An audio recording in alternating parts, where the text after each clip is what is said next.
ጤና ይስጥልኝ ዳዊት ነኝ ከጆሃንስበርግ ሳውዝ አፍሪካ። እንደምንከረማችሁ እንደምንሰናበታችሁ። እንግዲህ ሰሞነኛ ጉዳዮች አሉ። ሰሞነኛ ጉዳዮች ምንድናቸው ምናምን የሚሉትን ነገሮች አንድ ሁለት አንስተን ለማውራት እንሞክራለን። አንደኛው ያው የግጥም እና የዜማ ደራሲ እንዲሁም ምርጥ አቀንቃኝ የሆነው ቴዲ አፍሮ በለቀቀው ዜማ ላይ የተለያዩ አስተያየቶች ይሰጣሉ። ከነዛ መካከል አንዱ ያው ጥሩም መጥፎም ይሰጣሉ፣ ግን አብላጫውን የያዘው የቴዲ አፍሮ ስራ በጣም የሚወደድ ስራ መሆኑ ነው። በዚህ ቅር የተሰኙ አንዳንድ ግለሰቦችና ቡድኖች በጣም አሳዝነውኛል። እነሱን ለመመልከት ነበር እስከዛሬም ዝምታን የመረጥኩት ነበረው። መንግስትን መደገፍ እንዳለ ሆኖ የህዝብን ጆሮ ደግሞ ወይም ደግሞ ህዝብ የሚለውን ነገር ማዳመጥ በጣም ብልህነት ነው። እንደውም ንጉሶች ሲሉ ንጉስ ምን አለ አይባልም፣ እረኛ ምን ተናገረ ነው። እና እረኛ የሚያወራውን ነገር መስማት ነው አገሪቷን ሊያሳድጋት የሚችለው። አሁን ያለው መንግስት በእርግጥ ዘረኛ ነው፣ ገዳይ ነው፣ ጨፍጫፊ ነው፣ በማንነት ጥቃት የሚያደርስ ነው። አንድ ብሔርን ብቻ ሳይሆን ድፍን ኢትዮጵያን የሚያሰቃይ ነው። ይሄ ሁላችንም የምንተማመንበት ነገር ነው። ስለዚህ ቴዲ አፍሮ በዜማና በግጥም አውጥቶ ብሶታችን ስለተናገርልን ወይም ደግሞ ብሶታችንን ስለጮህልን ልናመሰግነው ነው እንጂ ሀገር ትገለበጣለች፣ ሀገር ትተራመሳለች የሚል ነገር አይደለም ሀሳቡ። የሰዎች ቅራኔ፣ የሰዎች የልብ ትርታን የተናገረው በጣም ረቂቅ ሚስጥር የሆነ ዘፈን የዘፈነው። በዚህ በ5 ዓመት በ6 ዓመት የተፈጠሩት ዘፋኞች ምን አይነት ነበሩ ለሚለው እንደ ባለሙያም ሙያ ውስጥም እንዳለው ሰው በጣም ያሳዝናል። አንድ ሙዚቀኛ ወይም ደግሞ ሙዚቃ ማቀናበር የሚችል ሰው ስለተከፈለው ብቻ ግጥምና ዜማ ስለመጣለት ብቻ የሚሰራበት አገርና ለአርቱ ለጥበቡ ምንም ትርጉም የማይሰጥ አቀናባሪ በበዛበትና አንቱታን ባተረፉበት ዘመን እንደዚህ ከ8 ዓመት በኋላ ደግሞ ነፍስን የሚያረሰርስ ዘፈን መስማት ራሱ ቀላል ነገር አይደለም። በጣም በጣም በጣም 8 ዓመት 10 ዓመት ወደ ኋላ መልሶ ማንነትን ይሄ የደነዘዘውን አይምሮ እንደገና ዌክ አፕ ማድረግ ራሱ ቀላል ነገር አይደለም እና ቴዲ በአንድ ሰዓት ውስጥ በሚሊዮኖች ቢታይ የሚገርም አይደለም፣ የሚደነቅም አይደለም፣ የሚጠበቅና የሆነ ጉዳይ ስለሆነ ነው። ቴዲ አፍሮ በጣም የሚደነቅ ልጅ ነው። ባለፈው መንግስታትም ባለስልጣኖቹን ቢወዱትም ስርዓቱን ቢጠላም ባለስልጣኖቹ ይወዱት ነበረ። ምክንያቱም በሚሰራቸው ዘፈኖች በሚያደርገው ነገር በሙሉ በጣም የሚመሰገን ሰው ነው። የልጅ አዋቂ በሳል ሰው ነው። ቴዲን አለማድነቅ ማለት ውሸታምነትና ራስ ወዳድነትን ነው የሚያሳየው። ቴዲ በጣም የሚደነቅ ሰው ነው።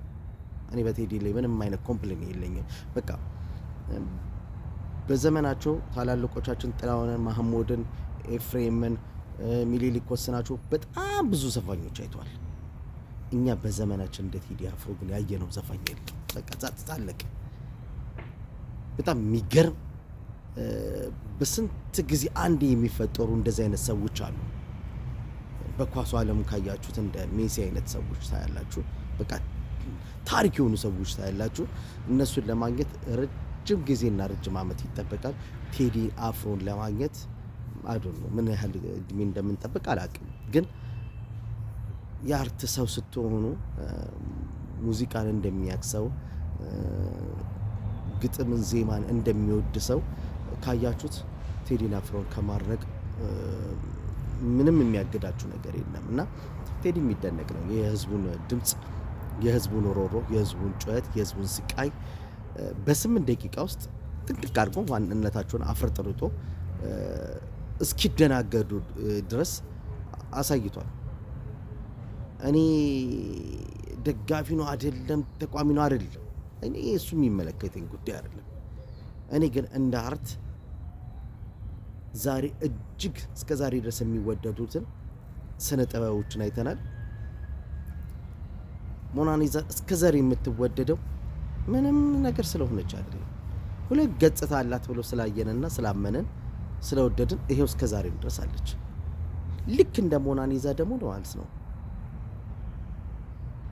ልክ እንደ ሞናሊዛ ምስል ደግሞ ይሄው ቴዲ አፍሮ ደግሞ 8 ዓመት ሙሉ የተደረገውን የመንግስትን ክደትና በደል ህዝቡ ላይ ያደረሰውን ሰቆቃ በ8 ደቂቃ ቁጭ አድርጎታል። በጣም የሚገርም ሰው ነው። በጣም ልናከብረው ልንወደው ይገባል። ምንም ቃላት የለም። በኢትዮጵያ ውስጥ እየተሰራ ያለው የፖለቲካ ስራ አግላይ ነው። ህዝብን አግላይ ነው። ተቃዋሚዎችን አግላይ ነው። እንዲሁም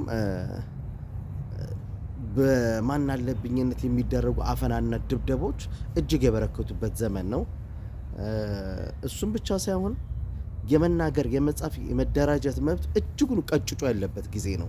ይህ ህገ መንግስታዊ ስርዓት የፈቀደልን እንኳን እንዳንጠቀምበት ተደርገናል። ህገ መንግስቱን አከብራለሁ ከሚል አንድ ወጠጤ ወንበዴ የሰፈር ጎረምሳ እንደፈለገ የሚሽከረከርበት ሀገር ነው። እኔ የ27 ዓመቱን ትርክት ላወራ አይደለም፣ እሱ የሚያገባኝ ጉዳይ አለ። አሁን ባለንበት ሲቹዌሽን ላይ ነው ማውራት ያለበት። ያለፈው አለፈ። ላለፈው ትምህርት ነው፣ ለአሁኑ ትምህርት ነው መሰረት የሚሆነን። 27 ዓመት እያለን 27 ዓመት ሙሉ ወደ ኋላ መጎተት የለብንም።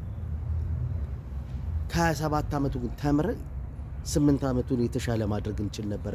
ጨለማና ድቅድቅ ተስፋ ቢስ ትውልድ እንዲፈጠር ከማድረግ ውጪ የተሰራ ስራ የለም። እኔ እስከ ዛሬ ስለ ቴዲ አፍሮ ተናግሬ አላውቅም። አልበሙ ከወጣው ኦልሞስት ሳምንት ሊሞላው ነው። በሳምንት ውስጥ ምንም የተናገርኩት ነገር የለም ግጥምና ዜማውን ከማዳመጥ ውጭ በስተቀር። በጥሞና በጣም በተመስጦ ግጥሞቹን ለማዳመጥ ሞክሬያለሁ። እጅግ ረቂቅ ናቸው። እጅግ እጅም ባፍን ላይ የሚያስጭኑ የቃላት ስብጥር፣ የቃላት መስተጋብር ያለባቸው ዘፈኖች ናቸው። ማንም ሰው ቴዲ አፍሮ ላይ ይደርሳል ብዬ አይደለም እንዲህ ገዳደሯል ብዬ የማስበው ገጣሚና ዜማ ደራሲ የለም። በቃ አለቃት። ሌሎቻቸው እንደ አቅማቸው ይሞክራሉ። የራሳቸውን ቀለርና የራሳቸውን ታይፕ ይዘው ህዝቡን ለማስደሰት ይሞክራሉ። እኔ ቴዲ አፍሮን ግን የህዝብ ልጅ ነው።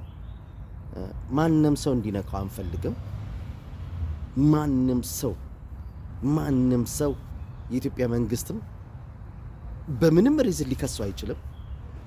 የመናገር፣ የመደራጀት፣ የመጻፍ ህገ መንግስታዊ መብቱ ተሰጥቶታል። እንደፈለገ እንዲሆን ይገባዋል።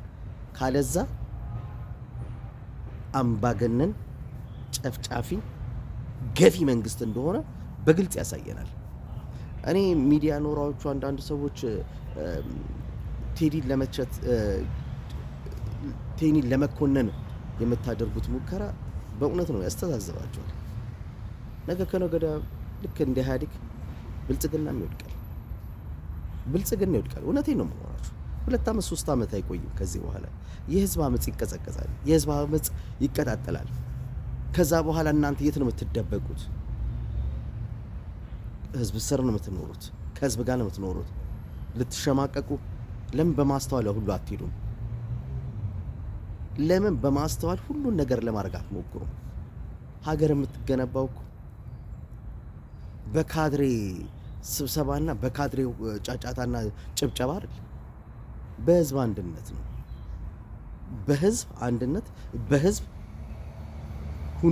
ይሁንታ ሲፈቀድ ነው ሀገር የምትመሰረተው። ትግሬ ለአማራ፣ አማራ ለትግሬ፣ ትግሬ ለኦሮሞ፣ ኦሮሞ ለአማራ፣ ከምባታ ለሀዲጌው፣ ሀዲጌው ለስልጤው፣ ለጉራጌው፣ ሽናሻ ለጉምዙ፣ ጉምዙ እንዲህ ያለ ካልተበሰጣጠረ በስተቀር 85ቱም ብሔር ብሔረሰቦች በየትኛውም ሀገር በየትኛውም ክልል ያለምንም ጠያቂ ያለምንም ከልካይ ሀብትና ንብረት ማፈራራት የሚችሉበት ከሆነ አገራችን ትለወጣለች። ከዚህ ደብረ ዘይት ከዚህ ናዝሬት ግን ለመሄድ ፍቃድ የሚያስፈልገው ከሆነ ግን አንድ ሰሞን ታማኝ እንዳለው እንዳንጠያየቅ ፓስፖርትና ቪዛ እንዳለው እንዳይሆን እፈራለሁ። እየሆነም ያለው እሱን ነው። ታማኝ የዛሬ 30 እና 32 33 ዓመት ኢትዮጵያ በነበረበት ሰዓት ስቴዲየም የዘፈነው ዘፈን ትዝ ሊላችሁ ይገባል። ማህደር አለ፣ ገብታችሁ ማየት ትችላላችሁ። የቪዲዮ ማህደሮች አሉ። የታማኝ እንዳንጠያየቅ ፓስፖርትና ቪዛ ይላል። ከአንድ ክልል ወደ አንድ ክልል ለመሄድ ኢትዮጵያዊነት እንደዛ አይደለም። ማንም መንግስት የትኛውም ንጉስና የትኛውም የመደብ ገዢ ኢትዮጵያን አስረክቦን ሄዷል፣ አልፏል። እኛ ለኢትዮጵያ ወንድሞቻችንና ልጆቻችን ልናወርሳቸው የሚገባው መተሳሰብ፣ መከባበር፣ መቻቻል የሰፈነባት አገር በቴክኖሎጂም እንዲሁም በትምህርት የላቀች ሀገር እንድትሆን ነው መጣር ያለብን። ዘረኝነትን ግን ፈጽሞ ልናወርሳቸው አይገባም። በእኛ ሊበቃ ይገባል። እኔ ማላቃቸው የብሔር ብሔረሰቦች ብዛት እኔ ሳውዝ አፍሪካ ላይ ከመጣሁ በኋላ ነው ያወቅኳቸው። በጣም ብዙዎቹን እውነት ለመናገር ማለት ነው። እኔ ሰው መሆኑን ብቻ ነበር የማውቀው። ከሰው በላይ ግን ዘር እንዳለ ግን አላውቅም ነበር። የአዲስ አበባ ልጅ ስትሆን እንደዚህ ነው። በቃ ይሄ ነው ታሪኩ፣ ይሄ ነው። ለዛም ነው ገፍተው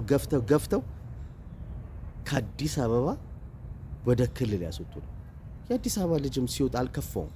ባይሆን ብናሰለጥን፣ ባይሆን ከሰው ጋር ተደባልቀን ብንኖር፣ ባይሆን እድገትን ብናመጣ ስለተፈለገ ነው።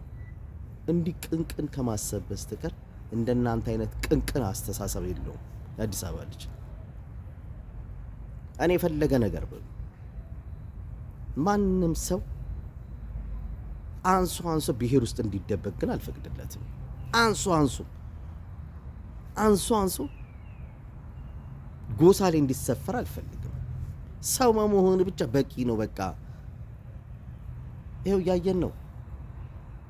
ሳውዝ አፍሪካ ላይ ባለፉት ሳምንታቶች የነበረው ዲፕሬሽን ህዝቡ ሁሉ እስኪሳቀቅ ድረስ ለምን እንደዛ ይፈጠራል?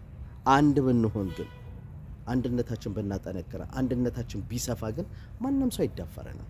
ማንም ሰው ታላላቆቻችን የነበሩት የዛሬ 20 ዓመትና የዛሬ 30 ዓመት የነበሩት ወንድሞቻችን ጂፒን እንዴት እንዳስከበሩልን እስካሁን ድረስ የምንሰራው በእነሱ ጉልበት ነው። እነሱ በሰሩት ስራ ነው። ግን አንድም ሰው ቴንኪው ያላችሁ ሰው የለም። አንድም ሰው ለድካማችሁ ለልፋታችሁ ዋጋ ለከፈላችሁት ዋጋችሁ ይሄ ነው ብሎ ተመኑ የሰጣችሁ ሰው የለም። አንድም ሰው። ሁላችንም በዘርና በፖለቲካ ስለተጠመድን ነው። ይሄው በጊዜ ሳውዝ አፍሪካ መኖር እንዲጠላ፣ መኖር እንዲከብድ፣ መኖር እንዲያስፈራ፣ ድቅድቅ ጨለማ እንዲሆን ያደረጉት በዘርና በፖለቲካ የተቧደኑ ሰዎች ናቸው። እኔ እንደውም ስልጣኔ ያለበት ሀገር ስለሆነ ሳውዝ አፍሪካ ማንም ሰው የዘረኝነት አስተሳሰብ ይኖራል ብዬ አስቤ አላውቅም። ኦነስትሊ ለመናገር ማለት ነው። ማንም ሰው ይኖራል ብዬ አስቤ አላውቅም። ግን እኔ ሳውዝ አፍሪካ ስመጣ በጣም ብዙ ነገር ለውጦችን ያየሁት፣ ብዙ የዘር መድሎን ያየሁት ሳውዝ አፍሪካ ከመጣው በኋላ ነው። ስራ ለመስራት የሆነ ዘር ሊኖር ይገባል። የሆነ ሀብትና ንብረት ለማፍራት የሆነ ዘረኛ የሆነ የዘር ክፍል ውስጥ መደብ አለበት። ቸግሮክ ሰዎችን ለመጠየቅ የሆነ ዘር ውስጥ መወሸቅ አለብህ። ትምህርት ለመማር ልጆችን ለማስተማር የሆነ ዘር ውስጥ መወሸቅ አለብህ። አንተ ስምህ እንኳን ሲጠራ የሆነ ዘር ውስጥ መወሸቅ አለብህ። ለአዲስ አበባ ልጅ አይምቸው ጂፒ ላይ ሂዱና ይውስጥ ማናችሁም የአዲስ አበባ ልጅ ሀብታም ካለን እንዲቀጣ በጣም ኢመንት ናቸው። 3-2 ምናምን ቢሆኑ እነሱ በሰቀቀን ውስጥ ናቸው፣ በማንነት ውስጥ የሚዋዥቁ ናቸው። እንደዚህ አይነት ብሔር ነው ያለኝ፣ ብሔር ይሄ ነው ያሉ ራሳቸውን ከመውሸቅ ማለት ነው። ይህ ችግር አሁን የመጣ አይደለም። ይገባኛል፣ እረዳለሁ። ግን አትሊስት የሰለጠነ ሀገር ላይ ናል። ወንድሞቻችን ሀገር ቤት ያሉትን ልናስተምራቸው የሚገባው ይሄንን ነው። ዘረኝነት የትም አያደርስም። ከተነሳውበት ሀሳብ ልንቀጥል። ቴዲን ልናደንቀው፣ ልንወደው፣ ልንንከባከበው ብዙ እንደሱ አይነት ሰዎችን ሊያፈራልን የሚችል ሰው ነው ቴዲ። አንድም ቀን ስለ ቴዲ አንድም ቀን አይታችሁ ሳታውቁ ሚዲያ ላይ በጣም ቴዲ 40 ምናምን አመቱ ነው ይባላል። በ40 ምናምን አመት ውስጥ ቴሌቪዥን ስክሪን ላይ ቀረበው በጥቂቱ 5 ወይ 6 ቢሆን 5 ወይ 6 ቢሆን ጠቅላይ ሚኒስትራችሁን ይዩት እስቲ። በቀን 4 ካልታየ ያሟል፣ ሰውየው ያሟል። በጣም የሚዲያ በቃ የካሜራ ጥማት ያለበት ሰው። የራውኑን ፕሬዝዳንት ይሁን አይታይም፣ መግለጫ ነው የሚሰጠው። አሜሪካ አሁንም የፈራችው ነገር ማን ነው? የኢራኑ ፕሬዝዳንት ማን ነው ብላ እስካሁን እንድትጨነቅ ያደረጋት መደበቁ ነው። ቴዲ አፍሮ መደበቁ ነው ያስከበረው። ከነገሮች ከሚዲያ ከሁሉ ነገር መሸሹ ቴዲን በጣም እላይ እንድንሰቅለው አድርጎናል። ዝምተኛ ሰዎች ይከበራሉ። በጣም የሚያወሩ ሰዎች ደግሞ ደደቦች ናቸው። እውነቴን ነው የማወራቸው። ደደቦች ጭቃ ራሶች ናቸው። እስቲ ድንገራችሁ ዶክተር አብይ ያላሰለጠነው ማን አለ? መምህራኖችን አሰልጥኗል፣ ዶክተሮችን አሰልጥኗል፣ ተዋናዮችን አሰልጥኗል። ተዋናዮች ስላችሁ ሙዚቀኞችን፣ ሙዚቃ ኮምፖዘር የሚያደርጉትን በአርት ውስጥ ያሉት ሰዎችን አሰልጥኗል።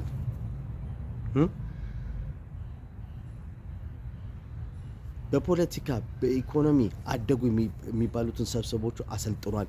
እኔ ያላሰለጠነው ማን አለ? ምናልባት እኔንም ቢያገኘኝ ያሰለጥነኛል፣ ግን እሺ የምለው ሰው አይደለሁም።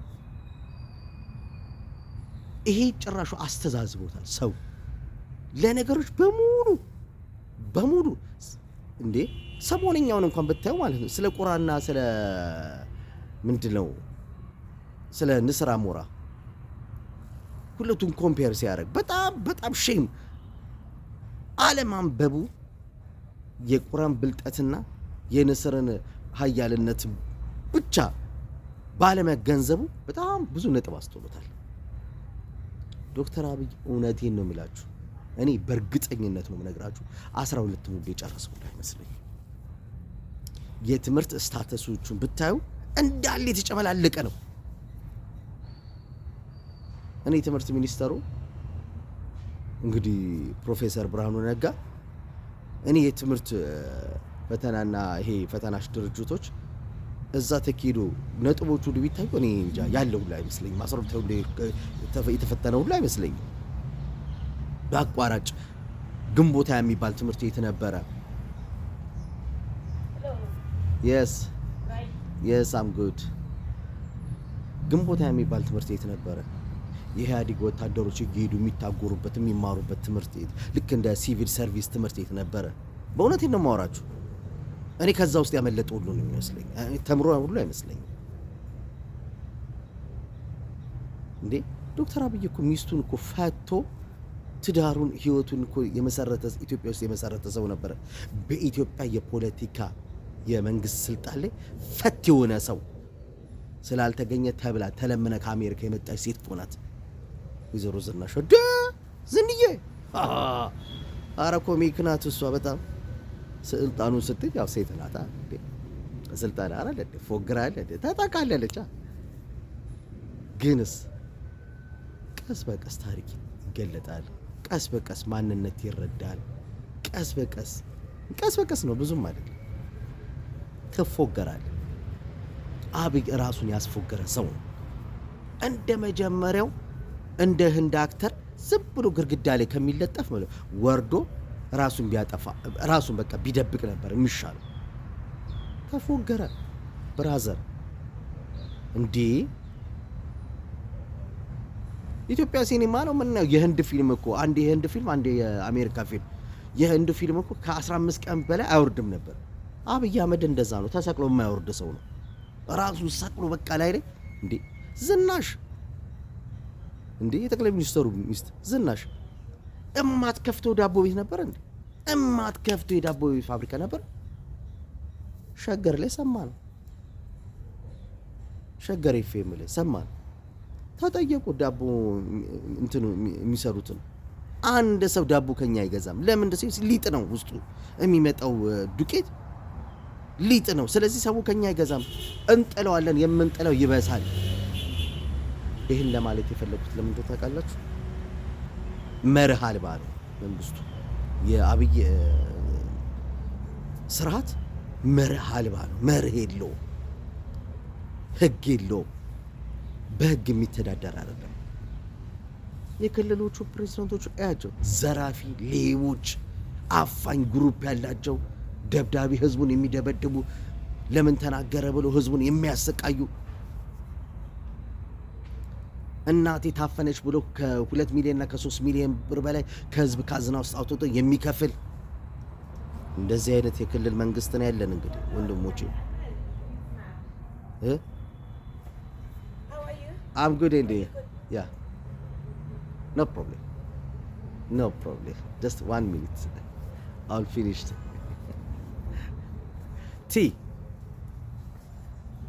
ስራ ላይ ስለሆንኩ ነው። ያው ስራዬ በብዛት ፊልሞች ላይ ነው።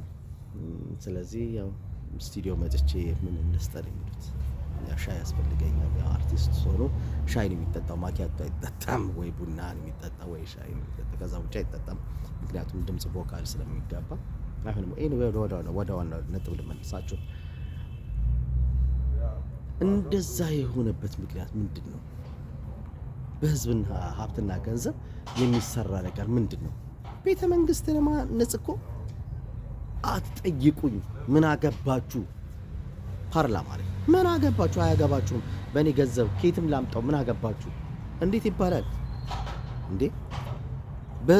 በህዝብ ስም የተለመነን ገንዘብ እኮ የት ነው ማን የሰጠህ ብሎ እኮ መጠየቅ የሚችለው እኮ ፓርላማ ነው። ፓርላማ ላይ እኮ ወጥተህ እንዳትጠይቁኝ ምን አገባችሁ ከየት ስላምጣ እንዴ? ህዝብ ለማኝ ብሎ የሚሳደብ እኮ ጠቅላይ ሚኒስተር ነው ያለ። መለመን እኮ ተክኖቴ ነው ተሰጥቶኛል ችሎታ አለኝ ብሎ ደግሞ የሚመጻደቅ የልመናን መንፈስ በህዝቡ ላይ ያሰረጸ እኮ ጠቅላይ ሚኒስተር። ምንም የሚደበቅ ነገር የለውም አባቴ። ደሞውን ለምርጫ ደርሷል፣ ምርጫ ደርሷል።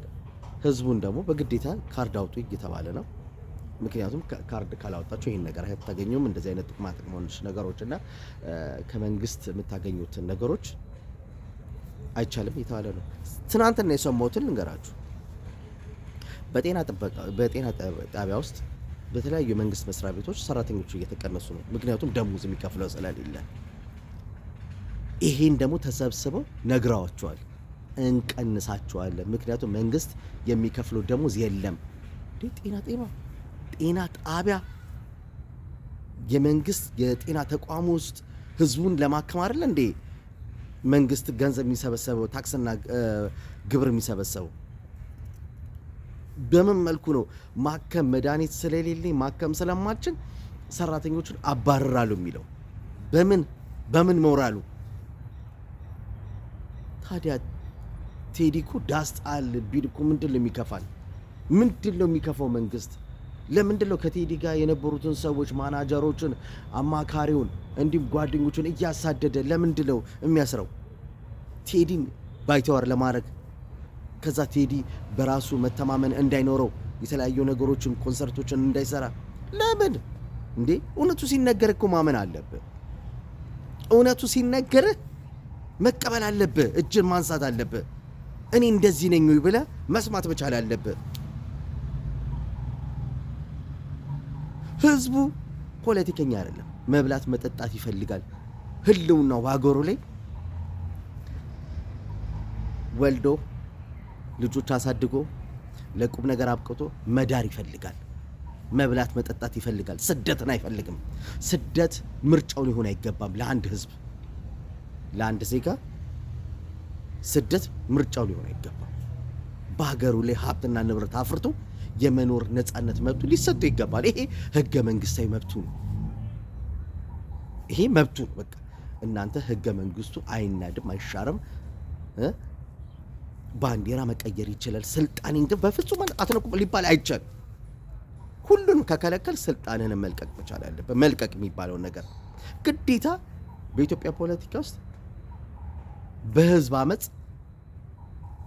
በህዝብ አመፅና በጦር መሳሪያ ስልጣን ላይ ያሉ ሰዎች መወገድ የለባቸውም። በቃ ሪዛይን አድርግ፣ አልቻልክም ሪዛይን አድርግልን። ህዝቡ ደግሞ ይኑር። እስቲ ተው። እንዳንተ ካንተ የተሻለ ሰው ነፍ እኮ ነው ያለው። እንደ ጊዜና ቦታ አትሆኑ እንጂ ህዝብ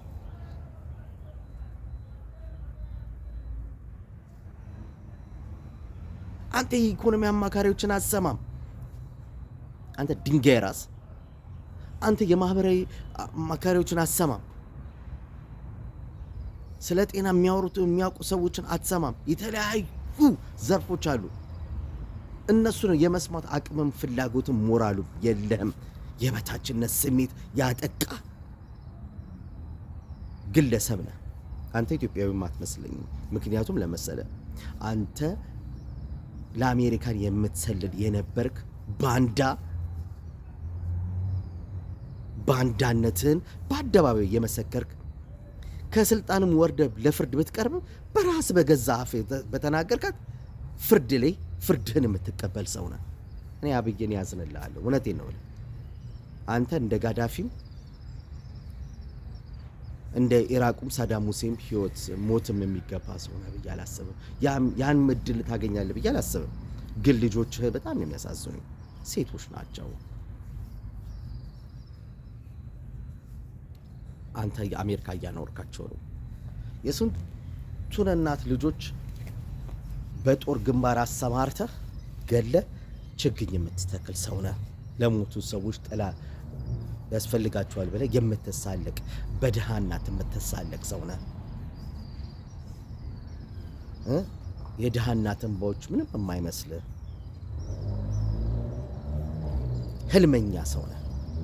አንተ አገርህን ለአረቦች ሸጠ ቤተ መንግስት መገንባት የምትፈልግ ደካማ ሰው ነህ። አርቆ አስተዋይ አይደለህም። አርቆ የሚያስተውል አይምሮ የለህም። እናትና አባት ቆንጥጦ የሚያሳደገም አይመስለኝም። ጎረቤትም ሁሉ የሚናገር ሰው የሆንክ ሰውም አትመስለኝም። ምክንያቱም አንድ ቀንም አባት አቅፎ የሳሙህም አይመስለኝም። የእናት ፍቅር ማየት ያደግኩላት አትመስለኝም። እጅግ ነው ማዝነው። በእውነቴን ነው የምልህ። እኔ ፋይናሊ ማንም ተሰዶ ከሀገሩ አይቀርም። ሁላችንም እንገባለን። እድሜ ልኬን የምነግርህ ግን ይህንን አሁን ደግሜ ነገርኩህ። ሰው ስለበለጠ ብቻ የምትቀና ኮምፕሌክሳም ሰው ነህ። ብትሰማ አሪፍ ነበረ። የያዝከው ስልጣን አሪፍ ነው። በኢትዮጵያ ታሪክ ውስጥ ራሱን ሪዛይን ያደረገ አንድም መንግስት የለም። በታሪክ የምትጻፈው እንደዚህ ብታረግ ነበረ። ሰውን ባትገል። እኔ ስለመጣው አማራና ትግሬ መጣላት አለባቸው ብለህ የትግራይ እናቶች እንባ እንዲፈስ እንዲደፈሩ፣ ሴቶች እንዲደፈሩ፣ ወንዶች እንዲደፈሩ ያደረክ በትግራይ እናቶች ላይ የተሳለክ እሷ አልበቃ ብሎ በአማራ እናቶች ላይ የተሳለክ ባንድ እንግዲህ በጅምላ የቀበርካቸው የአማራ ወጣቶች ቤት ይቁጠራቸው። እንዲሁም በኦሮሚያ ውስጥም በተለያዩ ጫካ ውስጥ የተገደሉ በጣም ብዙ ሰዎች አሉ። የዶርዜ እናቶች ሌላ አይደለም፣ ሩቅ እንኳን ሄደም ቡራዮ ላይ የተፈጸመውን ነገር ማየት እንችላለን። በማንነታቸው ብቻ ጥቃት የደረሰባቸው የደቡብ ልጆች አዲስ አበባ ላይ አትኖሩም ተብሎ የተገደሉ፣ የታሰሩ፣ የተደበደቡ፣ መታወቂያ እየታየ አዲስ አበባ እንዲገቡ እንዳይገቡ የተፈቀደላቸው የተከለከሉ ሰዎች አሉ። የኢትዮጵያ አምላክ ዝም ብሎ የሚያይም አይመስለኝም። ስለዚህ አብይ አህመድ ብትችል ሪዛይን አድርግ። እውነቴን ነው የምነግርህ። የሚመጣው ነገር ከባድ ነው ለአንተ። ወንጀልን ለመከላከል ወንጀል መስራት ነው የሚጠቅመው ነገር የሚባል ነገር ውሸት ነው። ሌላ ወንጀል አትፈጽም። ወንጀለኛ ነህ፣ በህጉ ትቀጣለህ፣ ትጠየቃለህ። ከዛ ውጭ ግን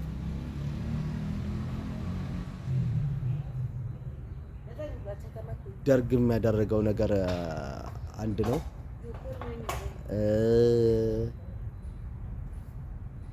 መለስ የሚያደርገው አንድ ነው። ጃንሆይ የሚያደርጉት አንድ ነው። ሁሉም መንግስታት ያደረጉት አንድ ነው። ግን ከዛ መማር ስንችል ነው ኢትዮጵያ መለወጥ እንችለው።